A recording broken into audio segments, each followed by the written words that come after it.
ولسمشر غنی د هلمند سیند پر اثر ایران سره معامله کوي. د سلام په وړاندې کولو سره یو ځل بیا درته یو نوې ویډیو ته راغلاست وایم.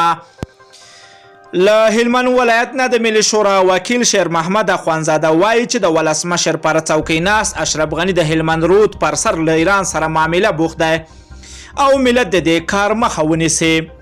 نوموړی د ملي شورا په غونډه کې په لومړي ځل تایید کړه چې پر ډیورنډ کرښه له پاکستان سره د معاملې شاهد یم.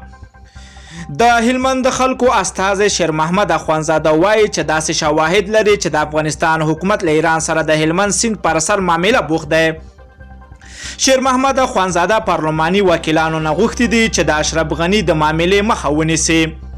نوموړي په خوږه ژبه دا ګوتڅنډنه هم وکړه چې افغانان به اشرف غنی ته د اجازه ورنکړي چې پر اوبو له ایران سره معامله وکړي.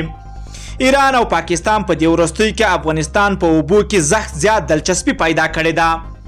د پاکستان په هڅو تازه ولسمشر غنی د ننګرهار د ګمبیرډاک په هوایي ډګر د اړولو پریکړه وکړه، خو ولس د افغانستان په زابل، ننګرهار او پلخمري کې د پراخو لاریونونو په پایله کې د غنی دا پریکړه وغندله. خلک وایي چې اشرف غنی د خپل واک د غځولو په موخه هڅه کوي چې د هیواد پر ملي تاسیسات او ملي ارزښتونو له ګاونډي هیوادونو سره معاملې وکړي او خپل واک وغځوي. اوس له ټولو هیوادوالو څخه غواړو چې له دې کار څخه د اشرف غنی مخنیوی وکړي. له ټولو دوستانو نه مننه کوم چې ویډیو مو راسره تر پایه ولیدله.